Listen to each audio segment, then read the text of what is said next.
this section of Tell the Truth, we're going to cover some of the extra costs that you may not know about when you're going to buy a house. And there's one that very few people want to talk to you about. So what Miles is talking about is we're talking about the property tax adjustment. Now, the municipality of Lethbridge, on June 30th, the taxes are due and payable, but they're due and payable 6 months in arrears and 6 months in advance.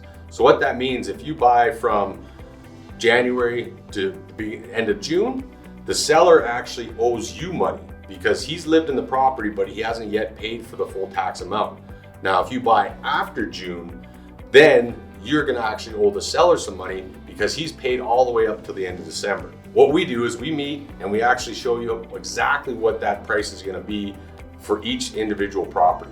So you get a better understanding of exactly what that price adjustment is gonna be for the taxes. The next one that we're gonna talk about is lawyer fees. Legal fees, obviously, everybody needs a lawyer to conduct a transaction, and that lawyer is also there to protect you. Legal fees are pretty standard throughout the industry, and there's a schedule of fees. We have been around long enough that we know the truth about good real estate lawyers and the other real estate lawyers. So we're going to give you what we call our preferred list. Number one is you got to be fair. You got to be a deal maker, not a deal breaker. In other words, some lawyers want to fight instead of negotiate. Some lawyers want to pad their fee by creating problems. We want to deal with lawyers that are reasonable, fair, and want to protect their client, but again, by being reasonable.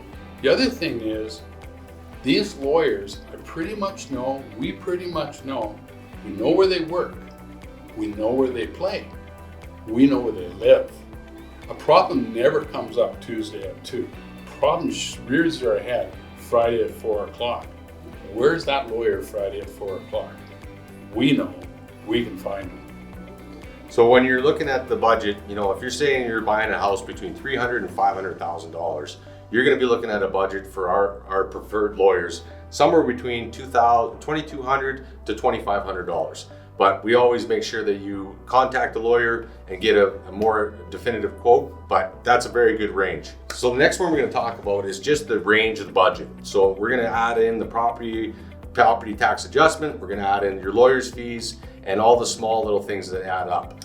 Don't forget about the house insurance. Yeah, right? So we got home insurance, we got utility accounts opening up, we got home inspectors. Maybe you're gonna need to get a cleaner on the day of moving in, because in a perfect world, the house is perfect, but we don't live in a perfect world. So we always gotta expect the unexpected. If you're buying a house between $300,000 and $500,000, you're gonna be looking between $3,500 to $5,000, somewhere in there. It used to be 1% of the purchase price, but things have changed. So we always say, if you're looking in that $300,000 to $500,000, you're going to be sending about $35,000 to $5,000, and that's above and beyond your down payment. So if you're interested in getting that full detailed list, you can book a call with us. You can give us a call. We're happy to email it over so you just understand the expenses that come along above and beyond your down payment. That's the key part. So you got $20,000 for your down payment. You're going to need at least another $5,000.